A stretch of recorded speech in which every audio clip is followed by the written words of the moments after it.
A woman has become the first parent in the nation to be charged and convicted after her child carried out a mass shooting. A Michigan jury found 45-year-old Jennifer Crumbley guilty of involuntary manslaughter in connection with the 2021 mass shooting at Oxford High School that killed 4 students.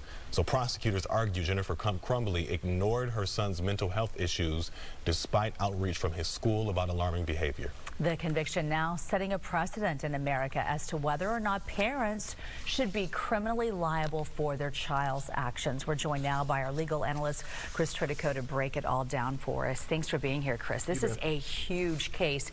I don't remember as an anchor ever reporting anything like this before. Have you in the legal field ever seen this happen before? No. It's a first. Yes. What does that mean moving forward? Well, it doesn't really mean a whole lot to me because of the facts of this case and the breakdown that the parents had. They bought their son the gun, and that's fine.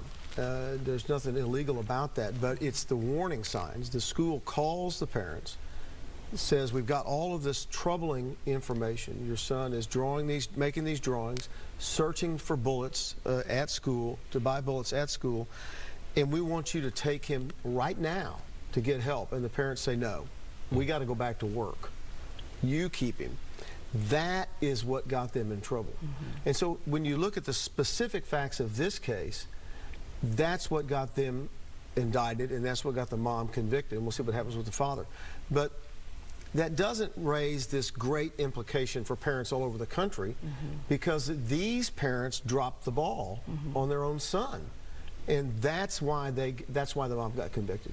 That's what I was going to touch on, actually, because now that this precedent is set, does that actually go back to other cases? Could this be retroactive for other cases relating to issues just like this? Well, so if there's cases that they're still investigating, then they might look at this with a new eye, depending on how parents are treating situations.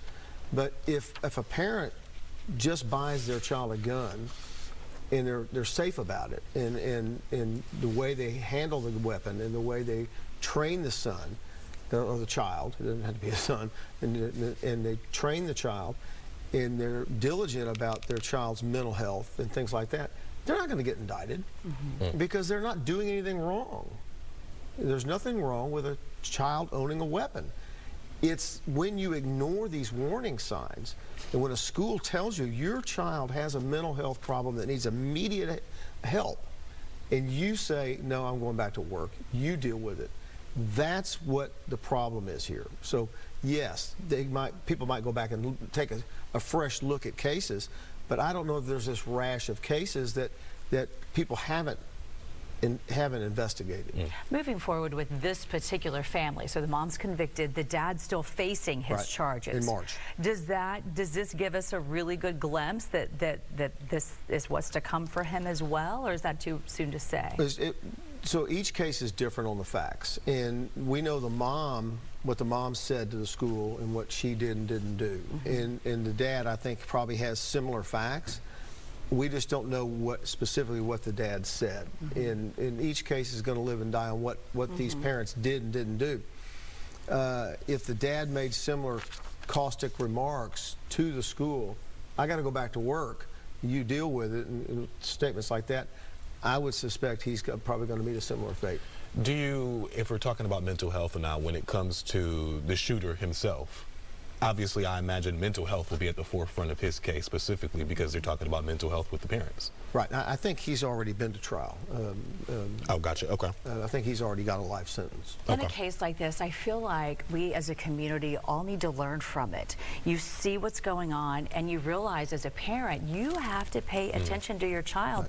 And if you don't, there could be devastating consequences, not only for your own family, but for these people who lost their lives over it. And parents generally don't get charged with these offenses because they don't know. All right. And when your child goes out and buys a weapon on his own and does this, and you don't know anything about it, you're not going to get charged with the offense because you didn't do anything. Right.